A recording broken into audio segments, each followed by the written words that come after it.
বিসমিল্লাহির রহমানির রহিম। আশা করি সকল টেকনিশিয়ান ভাইয়েরা ভালো আছেন। তো আজকে একটি নতুন ভিডিও নিয়ে আসলাম হামকো ব্র্যান্ডের কম্বো জেড 400 আইপিএসটি। এই আইপিএসটি সমস্যা হচ্ছে মেইন ইনপুট কারেন্ট চেঞ্জ করে না, অর্থাৎ মেইন লাইনের যে কারেন্ট ওইটা আউটপুট হয় না এবং বোর্ডের মধ্যে কোনো প্রকার চেঞ্জ হয় না, কিন্তু ইনভার্টার ওপেন চালু করার পর ইনভার্টার ঠিকই চালু হয় এবং ব্যাকআপ মোডে যায়।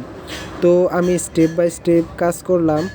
প্রথমে ট্রান্সফরমারটি চেক করার আগে এসি ইনপুটের যে লাইনটি রয়েছে কারেন্টের ইনপুট লাইন ওটা চেক করলাম ফিউজ ঠিক আছে কিনা। তারপর এইখান মেন লাইন যে ঢুকছে ওই এসি প্লাগ বা সকেট দিয়ে ওই সকেট পর্যন্ত ভোল্টেজ যায় কিনা ওইটা চেক করছি। তখন থেকে সব কিছু ঠিকঠাক, কিন্তু ওইখানে যে 023 ভোল্টের যে ট্রান্সফরমারটি রয়েছে যেটি দিয়ে মেইন আইসিটি চেঞ্জ করে যে এসি কারেন্ট প্রবেশ করছে, ওই ট্রান্সফরমারটি দেখি ভোল্টেজ আউটপুট দেয় না। তখন আমি এই ট্রান্সফরমারটি চেঞ্জ করলাম এবং চেঞ্জ করার সাথে সাথে আমার সমস্যাটি সমাধান হয়ে গেছে।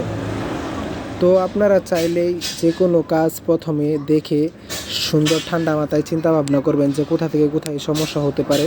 দেখুন আমাদের আইপিএসটি সমাধান হয়ে গেছে এবং আলহামদুলিল্লাহ সুন্দরভাবেই চলতেছে। তো পাশাপাশি আমরা এই রকম মিনি আইপিএসের কাজগুলো করতেছি এই মিনি আইপিএসের ডিজিটাল সার্কিট দিয়ে।